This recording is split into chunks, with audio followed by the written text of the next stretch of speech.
Brigada! Yung mga sasakyan ho na magbibigay daan sa mga emergency vehicles, hindi raw ho i-issuehan ng citation ticket. Kasi nga pala, halimbawa, kailangan mong gumilid para diba? Bigyan daan yung ambulansya. Kaso, diba? Kung gumamit sila ng AI dun sa NCAP, na-flag ka, lumalagpas to sa linya, parang ganun ba yan? Pero pwede ba naman i-contest, diba? Pero yun nga ho, mga kabrigada, baka meron na silang ginawang, paano bang tamang term, parang protocol dyan, na automatic pag nalaman na, meron naman palang dahilan, may pinadaan ng mga ambulansya, hindi natin mabibigyan, mapapanagot sa NCAP. Brigada Jigo Boy Custodio, i-brigada mo! Brigada! Live report!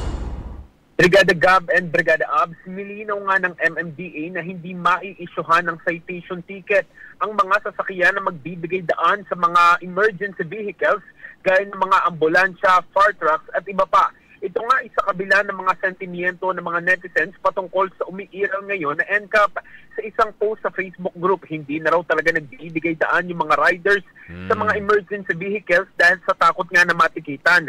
Katwiran ng mga motorista, hindi naman daw mga emergency vehicles sa matitikitan, kundi sila at kailangan pang magpaliwanag sa MMDA para makansila ang citation ticket. Kaya naman nilinaw ito ng MMDA na ang mga sasakyan na nag-violate at nakuna ng CCTV cameras ay hindi naman automatic na natitikitan. Ayon sa MMDA, mai-invalid kapag mali ang pagkahuli, lalo na kung mabe-verify na nag-giveaway sa mga emergency vehicles. Ang mga litrato at footages ay dumadaan sa manual review at validation alinsunod na rin sa proseso ng NCAP. Sa ngayon naman, umabot na sa 81 yung mga nahuli. Mula ito alas 12 kaninang hating gabi hanggang alas 5 ng madaling araw. Brigada Gab and Brigada Ab. Okay. Thank you.